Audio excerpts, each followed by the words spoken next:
Hello friends, welcome to find. क्या हाल आप सबका? बहुत बढ़िया ना। देखिए, आज हम नया टॉपिक पढ़ेंगे ऑर्गेनिक केमिस्ट्री में। ऑर्गेनिक यौगिकों में संकरण मतलब कार्बनिक यौगिकों में संकरण। ऑर्गेनिक कंपाउंड्स होंगे, उनके अंदर हाइब्रिडाइजेशन कैसे निकाल। आज हम देखेंगे कि कार्बन का संकरण कैसे निकालते हैं।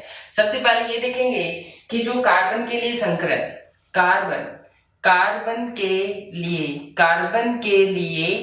संकरण, कार्बन के लिए संकरण। यहां देखेंगे कि कार्बन का संकरण किस प्रकार से निकाला जाता है। ठीक है, कार्बन का संकरण बंधुओं की संख्या के आधार पर निकालते हैं। देखिए, अगर मान लो कि कार्बन है और उस कार्बन पे सभी सिंगल बॉन्ड है, तो उसमें जो संकरण होगा वो संकरण का प्रकार होगा sp3 संकरण। कौन सा संकरण होगा? sp3 संकरण होगा। ओके, अगर मान लो कि कार्बन में एक डबल बॉन्ड आ गया, एक द्विबंध आ गया, तो उसमें संकरण का टाइप्स होगा sp2 संकरण होगा, sp2 संकरण। अगर मान लो कि कार्बन के पास एक ट्रिपल बॉन्ड जुड़ा हुआ इस तरीके से, तो उसका संकरण होता है sp संकरण होगा। कौन सा संकरण होगा? sp संकरण। ठीक, इसी प्रकार अगर मान लो कि कार्बन के पास दो डबल बॉन्ड आ जाए इस तरीके से, एक ही कार्बन पे दो डबल बॉन्ड आ जाए, तो तब भी उस कार्बन का संकरण होता है sp संकरण होता है। कैसा संकरण होगा? sp संकरण। तो कार्बन के संकरण का निकालना है, तो जब भी आप कार्बन का संकरण निकाले तो बंधों की संख्या के आधार पर निकाल सकते हैं। ओके, जैसे हम चेक करते हैं कार्बन का संकरण किस तरीके से। जैसे मान लो कि हमारे पास क्या है, CH4, और CH4 के अंदर कार्बन है। इस कार्बन का संकरण क्या होगा? तो हम सबसे पहले इसकी स्ट्रक्चर बनाएंगे। देखिए, कार्बन है और इस कार्बन के एटम कोष में 4 इलेक्ट्रॉन है, तो 4 इलेक्ट्रॉन के लिए 1 2 3 4, और इससे 4 हाइड्रोजन जुड़े हुए हैं, तो चारों हाइड्रोजन हम अटैच कर देंगे। एक ये दूसरा हाइड्रोजन, और ये तीसरा हाइड्रोजन, और ये चौथा हाइड्रोजन। ठीक है, तो इस कार्बन में अगर हम बात करें तो 4 बॉन्ड है, और वो भी कैसे? Single bond. तो सिंगल बॉन्ड होने की वजह से इस कार्बन का जो संकरण बनेगा वो संकरण बनेगा sp3 संकरण। कौन सा संकरण बनेगा? sp3 संकरण। ओके, अब नेक्स्ट एग्जांपल देखते हैं। जैसे मान लो कि अपने पास है CH3 एंड CH3। इस कंपाउंड में 2 कार्बन है, और प्रत्येक कार्बन में हमें बॉन्ड का पता लग जाए तो हम क्या कर सकते हैं कि इसमें संकरण कौन सा होगा वो बना सकते हैं। अच्छा, ये कार्बन है और इस कार्बन में 3 हाइड्रोजन जुड़े हुए हैं, एक ये 2 और ये 3। दूसरी वैलेंसी है वो किससे जुड़ी हुई है? कार्बन से, और इस कार्बन से 3 हाइड्रोजन जुड़े हुए हैं, 1 2 और 3। अभी देखिए, इस कार्बन की संकरण की बात करते हैं तो चारों बॉन्ड सिंगल बॉन्ड है, इस वजह से इसमें sp3 संकरण होगा। ठीक इसी प्रकार अगर इस वाले कार्बन की बात करें तो क्या होगा? चारों बॉन्ड सिंगल बॉन्ड है, इस वजह से कैसा संकरण होगा? इसके अंदर sp3 संकरण होगा। ओके, अब नेक्स्ट कंपाउंड की बात आती है। जैसे मान लो कि अपने पास क्या है कि CH2 डबल बॉन्ड CH2 है। ठीक है, इस वाले कार्बन में ये देखो कि इसमें क्या आ गया, ये डबल बॉन्ड आ गया। डबल बॉन्ड होने की वजह से इसका संकरण कौन सा होगा? sp2। अगर एक डबल बॉन्ड आता है, कार्बन के पास एक द्विबंध आता है, तो संकरण कैसा होगा? sp2। अच्छा, इस कार्बन के पास भी एक द्विबंध आ गया, इस वजह से इस कार्बन का संकरण भी कैसा होगा? sp2 संकरण होगा। ओके, अब हम बात करते हैं नेक्स्ट एग्जांपल की। जैसे मान लो कि CH ट्रिपल बॉन्ड CH। अगर हमारे पास क्या है, एक कार्बन के पास में एक ट्रिपल बॉन्ड होता है, तो उसका संकरण कैसा आएगा? sp संकरण। तो इस वाले कार्बन के पास एक ट्रिपल बॉन्ड आ गया, तो इस वाले कार्बन का संकरण निकल के आएगा sp।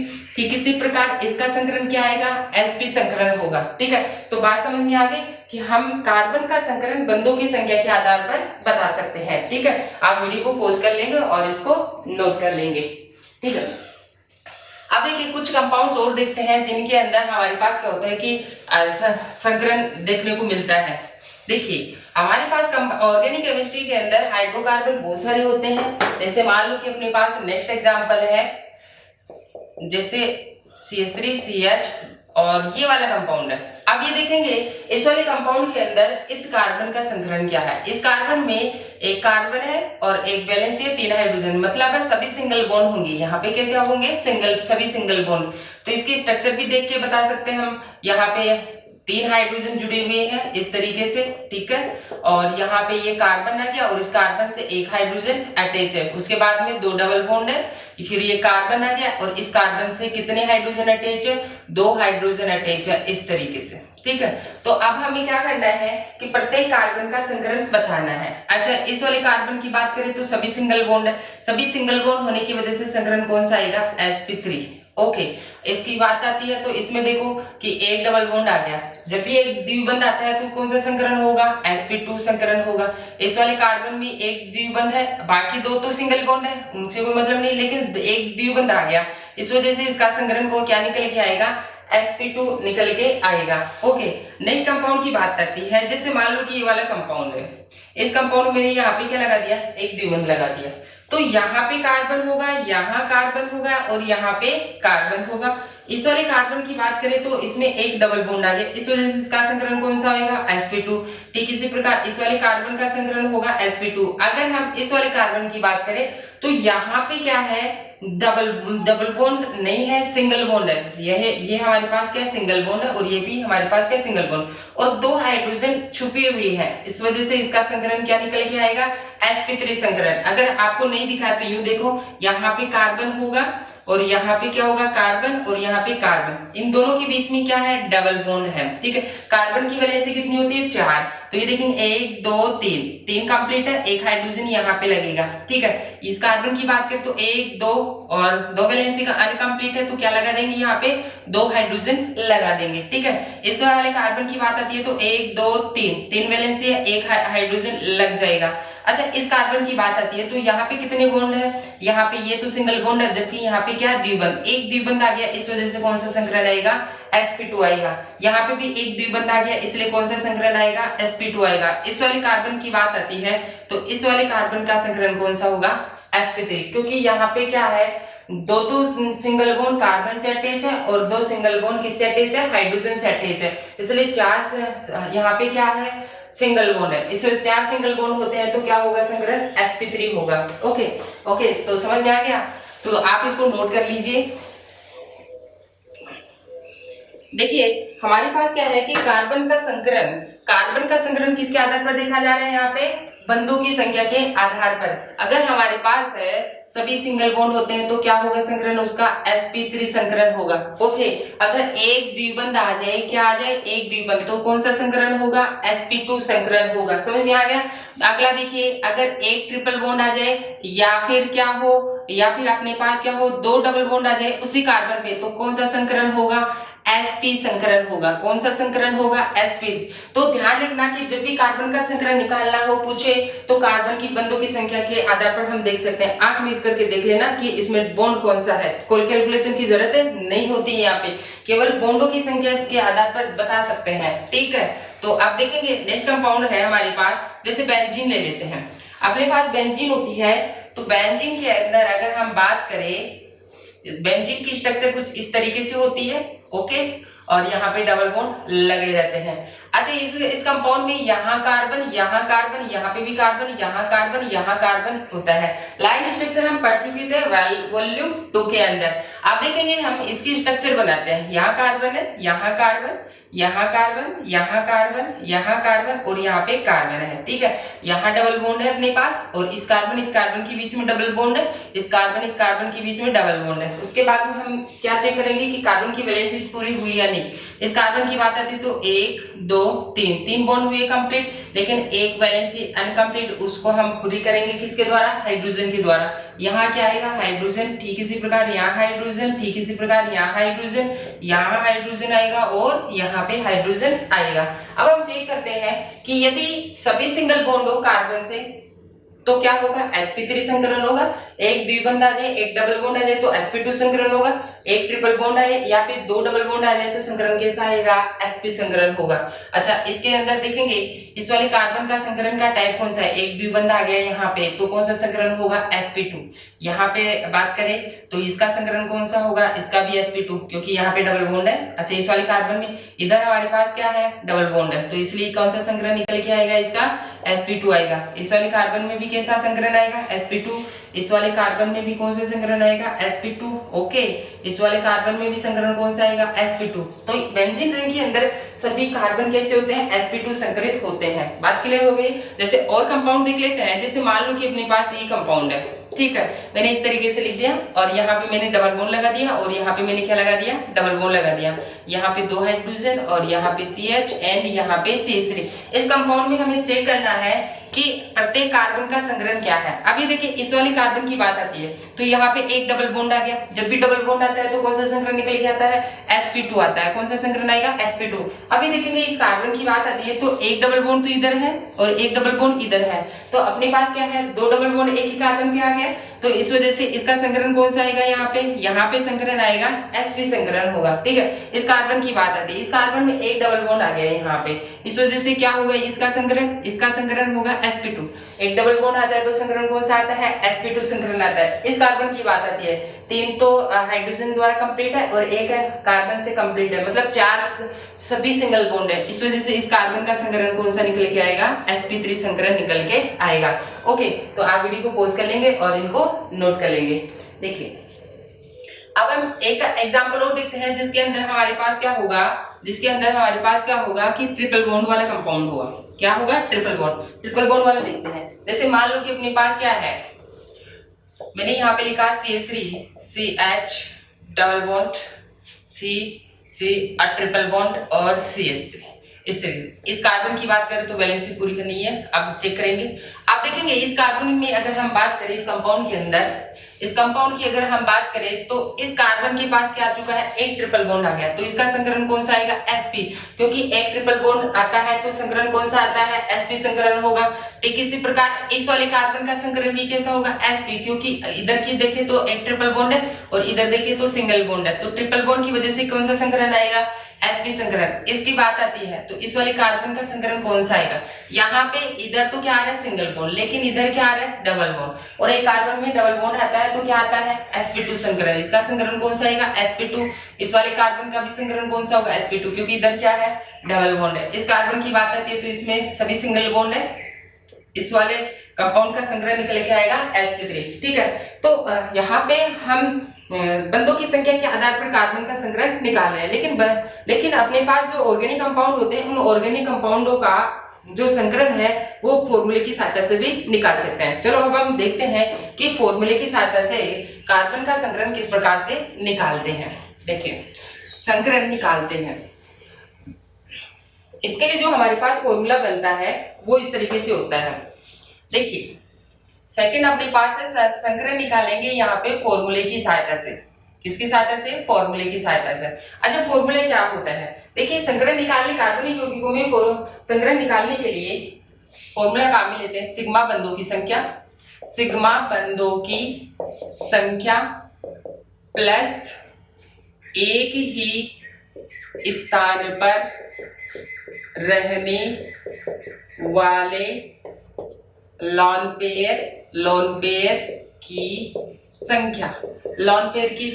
मतलब ये वाला अपने पास फॉर्मूला है, इस फॉर्मूले की सहायता से क्या निकाल सकते हैं, कार्बनिक यौगिकों का संग्रहण निकाल सकते हैं। अच्छा सिग्मा बंधों की संख्या, कार्बनिक यौगिकों में एक तो सिग्मा बॉन्ड होता है, दूसरा क्या होता है, पाई बॉन्ड होता है। ठीक है, दूसरा एक ही स्थान पर रहने वाले लोन पेयर की संख्या। लोन पेयर एकांकी इलेक्ट्रॉन युग्म एक ही स्थान पे होना चाहिए, वो रेजोनेंस में कॉन्जुगेशन में नहीं जाना चाहिए। चलो कंपाउंड देखते हैं। जैसे मान लो कि अपने पास क्या है, संग्रह निकल के आएगा, यहाँ पे वैल्यू निकल के आएगी। जब हमारे पास फॉर्मूले की सहायता से n की वैल्यू निकल के आएगी, यहाँ पे अपने पास क्या होगा, संग्रहण के लिए n की वैल्यू होगी। अब जो n की वैल्यू होगी वही क्या बताएगा, संग्रहण की वैल्यू बताएगा। देखिए संग्रहण है, संग्रहण के लिए हम क्या काम में लेंगे, n निकालेंगे। अब n कैसे निकालते हैं, देखिए इधर तो मैं n का मान लिखूंगा और यहाँ पे संग्रहण क्या लिखने वाले हैं, संग्रहण। अच्छा n का मान यदि n का मान निकल के आए 2 तो कौन सा संग्रहण होगा, sp संग्रहण होगा। और यदि n का मान निकल के आए 3 तो कौन सा संग्रहण होगा, sp2। अच्छा 2 होता है तो एक तो s का होगा और एक p का होगा, 2 हो गए। 3 n का मान 3 है तो एक तो s का होगा और p के कितने होंगे, 2, तो कौन सा संग्रहण आएगा, sp2। इसी प्रकार n बराबर 4 हो जाए तो एक तो s का होगा और p के कितने होंगे, एक तो कितने क्या है s का हो गया, बचे कितने 3, तो sp3 संकरण। ठीक है, इस तरीके से।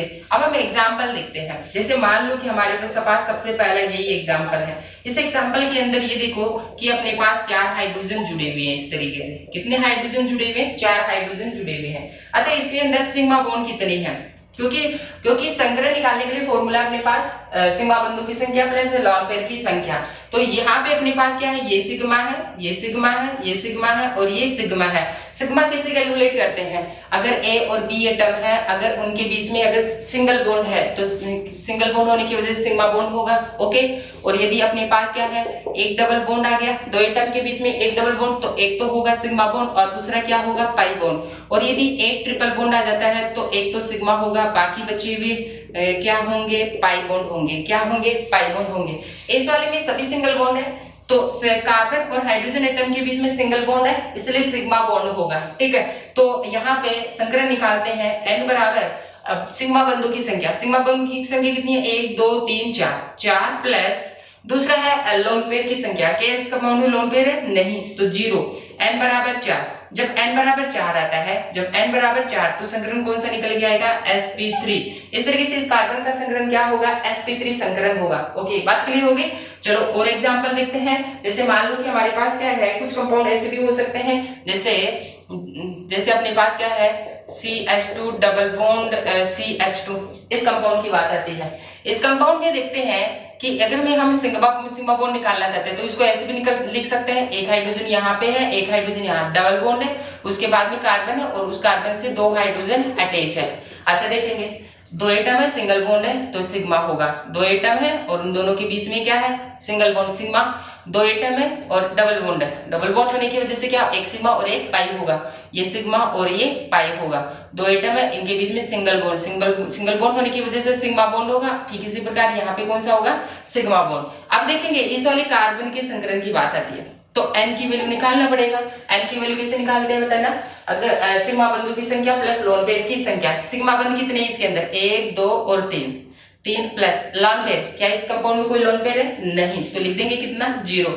n बराबर 3, जब n बराबर 3 आता है तो संकरण कौन सा आएगा, n बराबर 3 तो संकरण कौन सा आएगा, sp2 संकरण होगा। और इससे पहले अपन ये चेक कर रहे थे बंधु की संख्या के आधार पर, किसके आधार पर, बंधु की संख्या के आधार पर, कि यदि सभी सिंगल बॉन्ड होता है तो कौन सा संकरण होगा, sp3। एक डबल बॉन्ड आ जाए तो कौन सा संकरण होगा, sp2 संकरण होगा। ओके, और यदि एक ट्रिपल बॉन्ड आ जाए या फिर क्या आ जाए, एक ही कार्बन पे 2 डबल बॉन्ड आ जाए तो इनके लिए जो संकरण निकल के आता है, sp संकरण निकल के आता है। अच्छा, इसमें फॉर्मूले की सहायता से निकालें जो sp2 है, और ये देखो यहाँ पे इस कार्बन से 2 बॉन्ड है, जब कार्बन से 2 बॉन्ड जुड़े रहते हैं तो sp2 संकरण आता है, चाहे बंधु की संख्या की सहायता से निकाले या फॉर्मूले की सहायता से निकाले, संकरण सही निकल के आता है। ठीक है, अब देखेंगे कि इस कार्बन की बात आती है, इसके पास एक डबल बॉन्ड है, इसलिए संकरण कौन सा आना चाहिए, sp2। चलो फॉर्मूले से चेक कर लेते हैं। फॉर्मूले में n बराबर क्या है, फॉर्मूला संकरण बराबर सिग्मा बंधु की संख्या प्लस लोन पेयर की संख्या। अच्छा, सिग्मा बॉन्ड कितने हैं इसके पास, 1 2 और 3, तो यहाँ पे कितना लिखेंगे, 3। लोन पेयर है क्या, नहीं, तो यहाँ पे 0 लिख देंगे। n बराबर कितना है, 3, जब 3 आता है तो संकरण कौन सा आएगा, sp2, क्योंकि n बराबर 3 तो संकरण कौन सा आएगा, sp2। तो बात क्लियर हो गई। ठीक है, तो आप वीडियो को पॉज कर लेंगे और इसको नोट कर लेंगे। ठीक है, चलो हम आगे चलते हैं। देखिए और कुछ एग्जांपल्स और देखते हैं जिसके साथ जिसमें हम क्या निकालेंगे, ऑर्गेनिक कंपाउंड में कार्बन का संकरण निकाल के देखते हैं। ठीक है, हाँ देखिए, अब जैसे मान लो कि अपने पास क्या है, ये वाला कंपाउंड है, मैंने इस तरीके से लिखा है। ठीक है, यहाँ क्या आ गया, कार्बन, यहाँ पे हाइड्रोजन, यहाँ डबल बॉन्ड लगा दिया मैंने, और यहाँ भी अपने पास क्या आ गया, हाइड्रोजन, और यहाँ पे ट्रिपल बॉन्ड, और ये यहाँ पे हाइड्रोजन आ गया। इसमें प्रत्येक कार्बन का हमें संकरण निकालना है। अच्छा, ये देखेंगे इस कार्बन के लिए n का मान निकालेंगे। n का मान कैसे निकालते हैं, सिग्मा बंधु की संख्या प्लस लोन पेयर की संख्या। अच्छा, सिग्मा बॉन्ड, तो इसमें एक सिग्मा, ये 2 और ये 3 और ये 4, सिग्मा बॉन्ड कितने हैं, 4। लोन पेयर है क्या इस वाले कार्बन पे, नहीं, तो 0।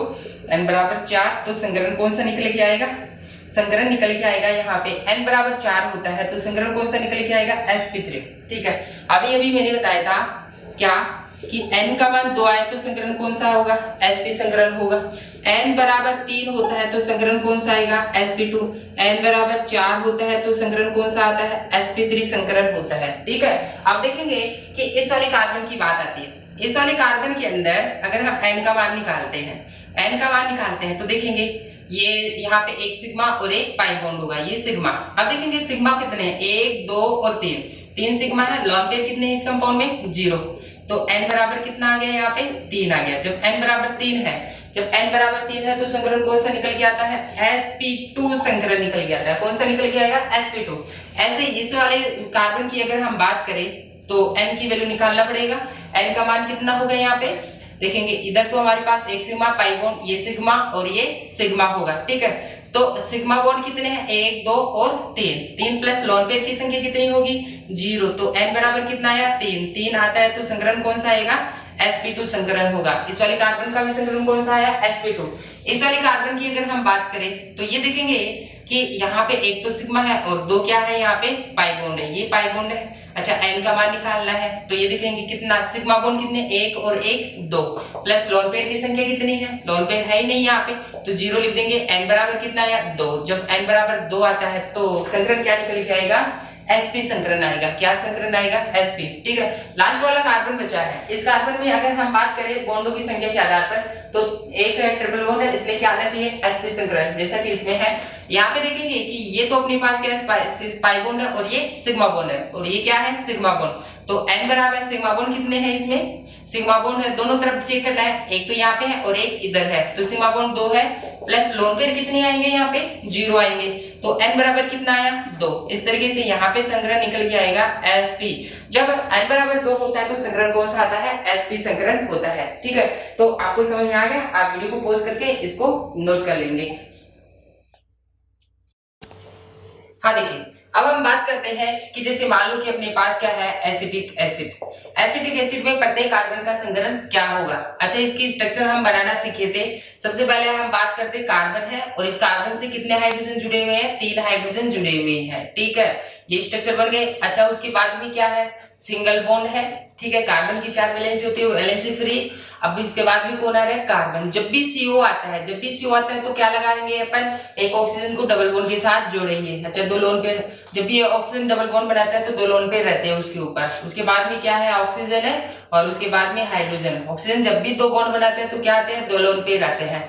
हमें कार्बन का संकरण बताना है। क्या बताना है, कार्बन का संकरण। अच्छा, इसके अंदर देखेंगे कि इसमें एक सिग्मा, ये सिग्मा और ये सिग्मा। ठीक है, इधर की अगर हम बात करें तो इधर सिग्मा है, इधर एक सिग्मा है तो दूसरा पाई बॉन्ड है और इधर क्या है, सिग्मा बॉन्ड है। अच्छा, इस कार्बन की बात आती है तो n बराबर यहाँ पे देखेंगे सिग्मा कितने, 1 2 3 4 सिग्मा प्लस लोन पेयर है नहीं तो n बराबर कितना आया, 4। जब 4 आता है n बराबर तो संकरण निकल के आएगा sp3। इस वाले कार्बन की बात आती है n बराबर, अच्छा सिग्मा बॉन्ड कितने हैं, 1 2 और 3 सिग्मा बॉन्ड है, लॉन पेयर नहीं है इसलिए 0। n बराबर कितना आएगा, यहाँ पे 3। जब n बराबर 3 आता है तो संकरण कौन सा आएगा अपने पास, संकरण निकल के आएगा अपने पास sp2 आएगा। कौन सा आएगा, sp2। अच्छा, इसकी सहायता से अपन क्या है कि ऑक्सीजन का भी निकाल सकते हैं। ठीक है, लेकिन ध्यान रखना कि जो लोन पेयर होने चाहिए वो कैसे होने चाहिए, मूवमेंट नहीं करने चाहिए। क्या नहीं करने चाहिए, मूवमेंट नहीं करनी चाहिए। जैसे मान लो कि अपने पास क्या है कि CH3 CH2 और यहाँ पे आ गया OH, ये लोन पेयर आ गया। ठीक है, इसको अगर हम इस तरीके से दिखाए H H H और यहाँ पे ये हाइड्रोजन है, यहाँ हाइड्रोजन है, यहाँ पे ऑक्सीजन है और यहाँ पे H, इस पे 2 लोन पेयर है। अगर हमें निकालना है किसका संकरण, ऑक्सीजन का निकालना है तो ये देखेंगे ये सिग्मा है और ये सिग्मा है। ठीक है, तो n बराबर यहाँ पे क्या आएगा, सिग्मा बॉन्डों की संख्या कितनी है, यहाँ पे 2 प्लस एक जगह पर रहने वाले लोन पेयर, यहाँ लोन पेयर कितने, एक लोन पेयर ऊपर है और दूसरा लोन पेयर नीचे है तो यहाँ पे 2 आ गया तो टोटल कितने होंगे, 4। तो यहाँ पे संकरण क्या निकल के आया, sp3। तो इस वाले ऑक्सीजन का संकरण क्या निकल गया, sp3। और इनकी बंधों की संख्या के आधार पर सभी सिंगल बॉन्ड है इसलिए sp3 संकरण आएगा और इसमें भी सभी सिंगल बॉन्ड है तो इसमें क्या कौन सा संकरण आएगा, sp3 संकरण आएगा। ठीक है, अगर मैं आपसे ऐसे कह दूं कि CH2 डबल बॉन्ड और यहाँ पे CH और यहाँ पे OH ये लोन पेयर है, आप इसके अंदर संग्रह निकाल सकते हैं। इसके अंदर लोन पेयर है कॉन्जुगेशन में जा रहे हैं, ठीक है।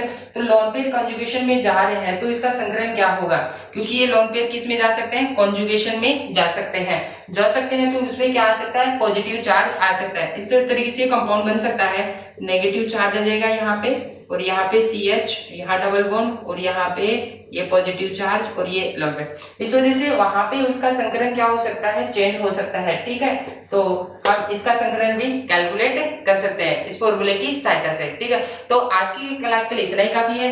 हम नेक्स्ट वीडियो के अंदर हम ऑर्गेनिक कंपाउंड्स का नामकरण पढ़ेंगे, ठीक है। और नोमेनक्लेचर है वो 11th क्लास में और 12th क्लास में दोनों में आता है। इसके अलावा कॉम्पिटिटिव एग्जाम के अंदर भी आते हैं, ठीक है। तो आज की क्लास के अंदर इतना ही काफी है। हम नेक्स्ट क्लास के अंदर नोमेनक्लेचर शुरू करेंगे, ठीक है। थैंक यू, धन्यवाद, नमस्कार।